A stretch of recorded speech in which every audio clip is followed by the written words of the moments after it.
chers amis, nous avons la grande joie d'être au pied du massif de la Sainte-Baume. Nous allons monter à la suite de nos rois, de tant de saints qui sont venus ici vénérer Sainte Marie-Madeleine. Et il me semble que c'est providentiel de venir aujourd'hui par ce si beau temps pour supplier Sainte Marie-Madeleine qu'elle nous convertisse nous-mêmes et qu'elle soit le symbole de la conversion de la France, des Français, parce que ça devient urgent de réclamer comme ça l'aide de ces saintes si grandes, de cette amante du Sauveur.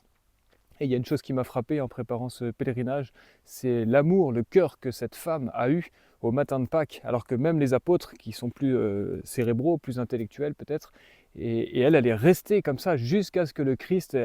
il n'était plus là, il n'y avait plus son corps, et pourtant elle est restée. Et c'est sa persévérance de son cœur amoureux, cette amante du Sauveur, qui lui a mérité la grâce de voir la première Jésus ressuscité. Et à partir de quoi ensuite cette résurrection a pu se répandre comme ça d'un pôle du monde jusqu'à l'autre, jusqu'aux extrémités de la terre.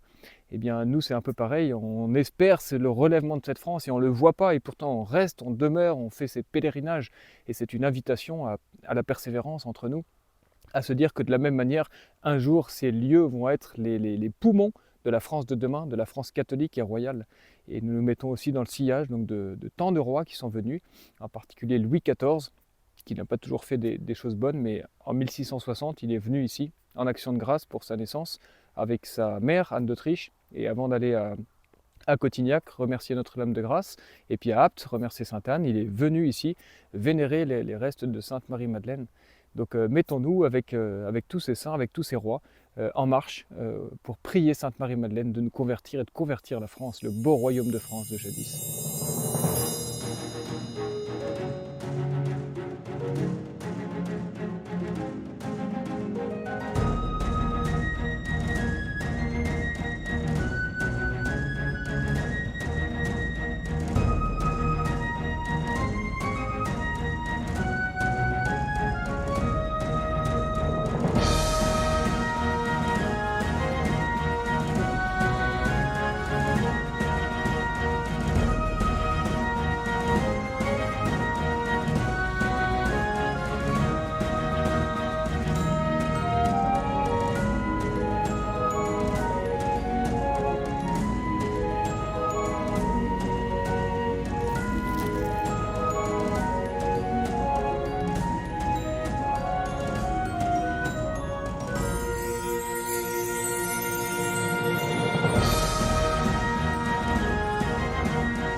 Après les invasions sarrasines, nous avons 5 siècles où les reliques de Sainte Marie-Madeleine ont disparu. Elles ont été tellement bien enfouies que personne n'a plus su où elles étaient. Et puis un jour, c'est le prince Charles de Salerne, qui est le neveu de Saint-Louis, le fils du tout petit frère Charles de Saint-Louis, et qui est mu par le Saint-Esprit, qui entend à Vézelay qu'il y a des reliques de Sainte Marie-Madeleine, qui entend qu'elles sont aussi à la Sainte-Baume, qui veut en avoir le cœur net, et qui organise des fouilles dans la basilique de Saint-Maximin, et il retrouve miraculeusement les reliques de Sainte Marie-Madeleine. À partir de quoi il va être confié aux dominicains en 1295 le soin de faire l'accueil des pèlerins, et puis de renouveler, de restaurer le culte ancien qui était ici en faveur des Saints de Provence. Et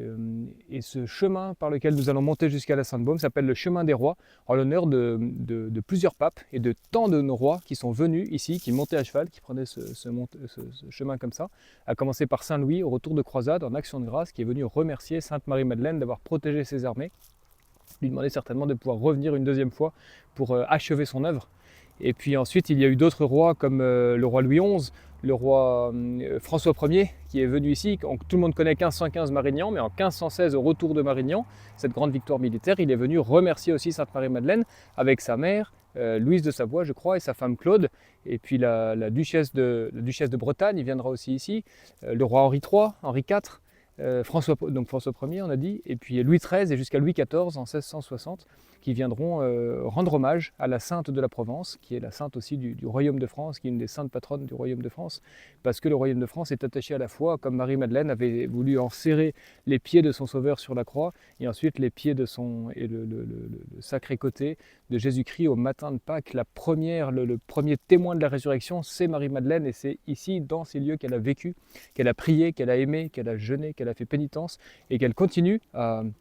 à convertir les Français. Nous avons vu tout à l'heure un pèlerin qui montait avec un poids de plusieurs kilos, et comme les pèlerins de Saint-Jacques le faisaient aussi, eh bien lui, il monte jusqu'au Saint-Pilon avec ce poids qui symbolise tout cet attachement à la vie, à notre monde qui nous colle à la peau aujourd'hui. Eh bien, venons ici pour nous arracher à tout ça. Et comme Marie-Madeleine, on dit qu'elle était nue dans sa grotte, et ses vêtements étaient constitués par ses cheveux immenses qui l'enveloppaient. Et nos rois, quand ils montaient ainsi, il y avait une hospitalité, alors peut-être là-haut, où, en souvenir de la pénitence de Marie-Madeleine, jamais de chair, donc de charcuterie, n'était offerte aux pèlerins qui montaient. Et tous les anciens chrétiens respectaient cette coutume, cette pieuse coutume. Et nos rois, dans toute leur gloire, dans toute leur puissance, se sont tous soumis au fait de ne pas manger de chair le jour où ils venaient comme ça au Saint-Pilon. C'est ce que nous avons voulu faire, et je ne sais pas si c'est encore des histoires qui sont racontées, et c'est tellement édifiant de penser à cette humilité et à cette foi de nos rois, de cette monarchie que nous aimons et qui, s'il plaît à Dieu, reviendra un jour pour la France. Nous voici à la porte du sanctuaire de cette sainte grotte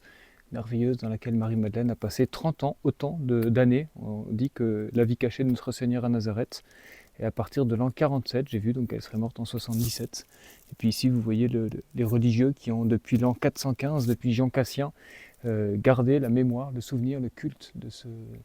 ce lieu sacré entre tous les lieux de France, puisque c'est tellement émouvant de penser qu'après avoir fait tellement de péchés dans sa vie, Marie-Madeleine, elle est connue pour ça, pour être vraiment la sainte de la pénitence, c'est-à-dire la sainte de la conversion. Et c'est tellement plein d'espérance à côté de, comme disait Sainte Thérèse de l'Enfant Jésus, c'est beau les saints qui vont tout de suite au ciel comme ça directement tout pur. Marie-Madeleine, c'est plus pour notre époque, je pense, pour notre génération, et puis vraiment la personnification de notre génération, d'avoir été si loin dans le mal et ensuite de se reprendre par une grâce inouïe qu'on espère pour chacun d'entre nous et pour tous ceux que nous aimons. Et puis qui est devenue la grande amante du Sauveur, qui a mérité d'être la première à voir notre Seigneur. Et quand notre Seigneur lui dit « ne me touche pas », c'est après avoir accepté d'être touché par elle, d'avoir reçu les onctions d'huile chez Simon le pharisien, à ses pieds, à sa tête, et comme pour le préparer à cet embaumement, parce qu'elle devait bien percevoir les persécutions qui se rapprochaient des pharisiens, des sadducéens, et elle a eu ce rôle vraiment d'être comme la Sainte Vierge, de verser tout son cœur dans le cœur de Jésus. Eh bien, elle nous apprend, cette Sainte Marie-Madeleine, qui était très riche, très belle, qui avait tout pour elle, et qui commençait à dilapider vraiment sa fortune, les talents que Dieu lui avait donnés, un petit peu comme le fils prodigue, et puis qui s'est retournée, et qui est devenue cette chère sainte qui a été tant aimée par le père de Foucauld, par exemple, qui lui aussi était un converti de l'athéisme bétonné du XIXe siècle, et qui avait compris l'importance dans notre religion du cœur à cœur avec notre Seigneur. Et c'est pour ça qu'on disait du père de Foucauld qu'il avait fait de sa religion un amour, exactement comme Marie-Madeleine. La religion catholique, c'est pas d'abord une doctrine, ou une manière de dire, ou une manière de se comporter, c'est d'abord d'avoir été touché au cœur par le Seigneur, ou par Notre-Dame, ou par un saint, et puis en ce qui nous concerne, par tous ces lieux qui ont été marqués par la grâce de Dieu, par la bénédiction vraiment divine. C'est la suite de l'incarnation qui a été une fois en Judée, et puis qui se perpétue ici. Et donc c'est comme si on était un petit peu dans le pays de Jésus-Christ, puisque tous ses amis sont venus ici. Donc par eux, eh bien, c'est Jésus-Christ qui est venu nous visiter, et à notre tour, 2000 ans après, quel bonheur, quelle joie de venir mettre nos pieds dans les pieds de tous ces saints. Et nous allons monter maintenant au Saint-Pilon où 7 fois par jour, les anges transportaient Marie-Madeleine pour qu'elle aille voir le soleil, parce qu'ici nous sommes plein nord, et donc ça figure vraiment la pénitence, la dureté par rapport à son corps, mais c'était si doux à son âme. Et puis 7 fois par jour, elle montait là-haut avec ses anges pour aller, comme les moines qui 7 fois par jour chantent l'office, et pour aller voir le soleil. C'était le soleil de son cœur, le soleil mystique, qui était comme une consolation dans cet exil de la vie. Et puis ensuite, nous redescendrons à Saint-Maximin pour imiter aussi ce qu'elle a fait, sa dernière communion en viatique avant de monter au ciel, rejointe une semaine plus tard par Sainte Marthe. Et c'est pourquoi Sainte Marie-Madeleine est fêtée le 22 juillet et Sainte Marthe le 29 juillet, 8 jours après. Et elles se sont rejointes toutes les deux au ciel. Marthe et Marie, le symbole de la vie de prière, la vie de contemplation ici, et puis la vie active, la vie de charité, qui est le modèle donné par Sainte Marthe. Voilà, continuons notre pèlerinage et continuons à bien prier Sainte Marie-Madeleine, de nous inspirer de pieuses pensées et de pieuses prières pour l'honneur de Dieu, de ses saints et du beau royaume de France. Nous sommes sur la crête et nous avançons vers le Saint-Pilon. Et voilà, nous sommes au col du Piloun, le col du Saint-Pilon. Saint-Pilon où Marie-Madeleine venait prier 7 fois par jour. Et on voit là-bas dans le fond la rade de Marseille, où Sainte Marie-Madeleine est venue. Il y a encore 2 grottes à Marseille, dans la crypte Saint-Victor et une aux Égalades. Nous irons voir ça demain. Et une fois qu'elle a prêché et commencé à convertir les Marseillais, elle est venue donc dans la Sainte-Baume et puis prier ici. Et de l'autre côté, si on se retourne, on peut apercevoir le massif du Mont-Blanc, les Alpes là-bas, et puis la ville de Saint-Maximin qui se trouve tout là-bas. Et donc Sainte Marie-Madeleine, à la fin de sa vie, est allée jusqu'à Saint-Maximin recevoir sa dernière communion. Et Saint-Maximin venait de temps en temps visiter Sainte Marie-Madeleine jusqu'ici. Il y a un passage, il y a un chemin qui conduit comme ça sur cette route.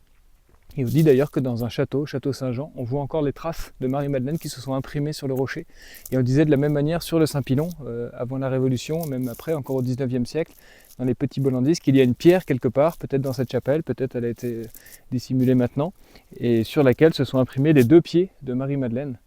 Et d'ailleurs, il y a une tradition semblable aussi devant le Saint-Sépulcre, juste à l'endroit où Marie-Madeleine a vu le Seigneur ressuscité. Eh bien, il y a une plaque de marbre qui conserve le souvenir de cet événement merveilleux.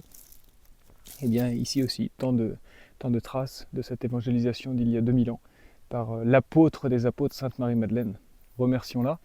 et implorons-la de nous aider dans